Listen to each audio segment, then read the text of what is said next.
அனைவருக்கும் வணக்கம். சற்று முன்பு தமிழக அரசு இன்று வெளியிட்டுள்ள 12 முக்கியமான அறிவிப்புகள் என்னென்ன என்பதை பற்றி தான் நம்ம இந்த வீடியோவில் பார்க்க போகிறோம்.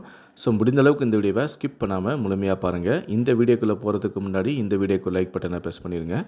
நீங்கள் இது வரைக்கும் என்னோட சேனலை சப்ஸ்கிரைப் பண்ணாமல் இருந்தீங்கன்னா மறக்காமல் சப்ஸ்கிரைப் பண்ணிக்கோங்க. கூடவே அந்த பெல் சிம்லையும் மறக்காமல் கிளிக் பண்ணிக்கோங்க. சரி, வாங்க இப்போ நம்ம வீடியோக்குள்ளே போகலாம். முதல் அறிவிப்பு: தாம்பரம் பணிமனையில் பராமரிப்பு பணிகளை மேற்கொள்ள இருப்பதால் இன்று முதல் ஆகஸ்ட் மாதம் 14ஆம் தேதி வரையில் 55 மின்சார ரயில்கள் ரத்து செய்யப்படுவதாக அறிவிக்கப்பட்ட நிலையில் பயணிகளின் சிரமத்தை கருத்தில் கொண்டு இன்று முதல் ஆகஸ்ட் 2ஆம் தேதி வரை பகல் முழுவதும் வழக்கம் போல மின்சார ரயில்கள் இயங்கும் எனவும் இரவு 10:30 மணிக்கு மேல் ரயில்கள் ரத்து செய்யப்படும் எனவும் தெற்கு ரயில்வே அறிவித்துள்ளது.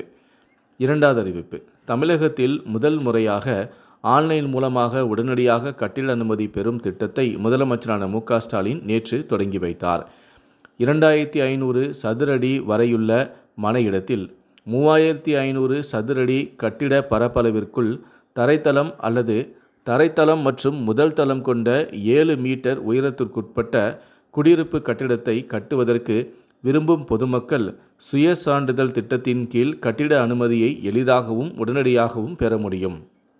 மூன்றாவது அறிவிப்பு: ஆகஸ்ட் மாதம் 4ஆம் தேதி நடைபெற இருந்த உதவி பேராசிரியர் பணி நியமனத்துக்கான போட்டித் தேர்வானது நிர்வாக காரணங்களால் ஒத்திவைக்கப்பட்டுள்ளதாக ஆசிரியர் தேர்வு வாரியம் தெரிவித்துள்ளது.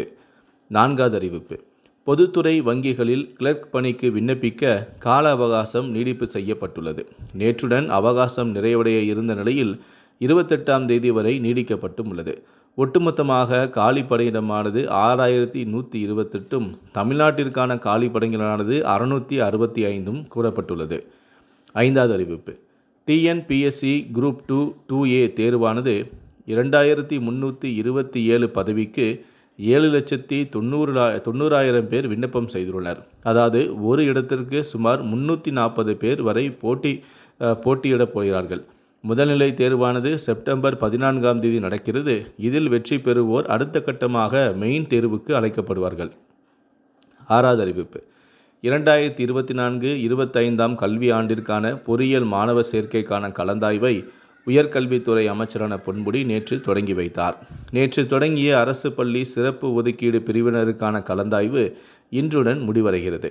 இதனைத் தொடர்ந்து பொது பிரிவில் சிறப்பு பிரிவினருக்கான கலந்தாய்வு ஜூலை 25 முதல் 27ஆம் தேதி வரையிலும், அதேபோல பொது பிரிவினருக்கான கலந்தாய்வு ஜூலை 29 முதல் செப்டம்பர் 3ஆம் தேதி வரையிலும் நடைபெற உள்ளது. ஏழாவது அறிவிப்பு: தமிழ்நாட்டில் 14 IAS அதிகாரிகளை இடமாற்றம் செய்து தமிழ்நாடு அரசு உத்தரவிட்டும் உள்ளது. ஆவடி மாநகராட்சி ஆணையராக கந்தசாமியும் சேலம் மாநகராட்சி ஆணையராக ரஞ்சித் சிங்கையும் நியமித்து தமிழ்நாடு அரசு உத்தரவிட்டுள்ளது. எட்டாவது அறிவிப்பு: சென்னையில் இன்று இடியுடன் மழை பெய்யும் என்றும் தமிழகத்தில் வரும் 27ஆம் தேதி வரை மழை தொடரும் என்றும் வானிலை ஆய்வு மையம் தெரிவித்துள்ளது. ஒன்பதாவது அறிவிப்பு: தமிழகத்தில் 9 பொறியியல் கல்லூரிகளின் அங்கீகாரத்தை தொழில்நுட்ப கல்வி இயக்கம் ரத்து செய்தது. போதுமான மாணவர் சேர்க்கை இல்லாதது, உள்கட்டமைப்பு வசதிகள் இல்லாதது போன்ற காரணங்களால் 9 கல்லூரிகளின் அங்கீகாரம் ரத்து செய்யப்பட்டுள்ளது. 10வது அறிவிப்பு: வனவிலங்குகள் பட்டியலில் இருந்து காட்டுப்பன்றி நீக்கம் தொடர்பான அரசாணை விரைவில் வெளியிடப்படும் என நெல்லையில் வனத்துறை அமைச்சரான மதிவேந்தன் தெரிவித்திருக்கிறார். 11வது அறிவிப்பு: மின் கட்டண உயர்வை தொடர்ந்து புதிய மின் இணைப்பு, சேவை கட்டணம் மற்றும் மீட்டர் கட்டண வைப்பு தொகை ஆகியவற்றை உயர்த்தி மின்சார ஒழுங்குமுறை ஆணையம் அறிவித்துள்ளது. கடைசியாக 12வது அறிவிப்பு: அம்பத்தூர் பெண்கள் அரசினர் தொழில் பயிற்சி நிலையத்தில் வருகிற 31ஆம் தேதி வரை நேரடி சேர்க்கை நடைபெற்று வருகிறது எனவும் 8ஆம் வகுப்பு தேர்ச்சி, 10 மற்றும் 12ஆம் வகுப்பு தேர்ச்சி மற்றும் தேர்ச்சி பெறாதவர்கள் விண்ணப்பிக்கலாம். வயது வரம்பும் கிடையாது. பயிற்சியில் சேர்வதற்கு மாத உதவித்தொகையாக 250 ரூபாயும், இலவச பஸ் பாஸ், மிதிவண்டி, பாட புத்தகங்கள், வரைபட கருவிகள், 2 செட் சீருடை, மூடு காலணி மற்றும் சிறந்த தேர்வு நிறுவனங்களில் வேலை வாய்ப்பு வழங்கப்படும். தமிழக அரசு வழங்கும் உயர்கல்வி உதவித்தொகை 6ஆம் வகுப்பு முதல் 12ஆம் வகுப்பு வரை அரசு மற்றும் அரசு உதவி பெறும் பள்ளியில் பயின்ற மாணவிகளுக்கு 1000 ரூபாய் கூடுதலாக வழங்கப்படும். இந்த 12 அறிவிப்புகளை பற்றிய உங்களுடைய கருத்துக்களை கீழே இருக்கக்கூடிய கமெண்ட் செக்ஷனில் மறக்காமல் சொல்லுங்கள். முடிந்தளவுக்கு இந்த வீடியோவை மற்றவங்களுக்கும் ஷேர் பண்ணுங்கள். மேலும் இது போன்ற பல வீடியோக்களை பார்க்கணும் அப்படின்னு நினச்சிங்கன்னா மறக்காமல் இந்த சேனலை சப்ஸ்கிரைப் பண்ணுங்கள். நன்றி, வணக்கம்.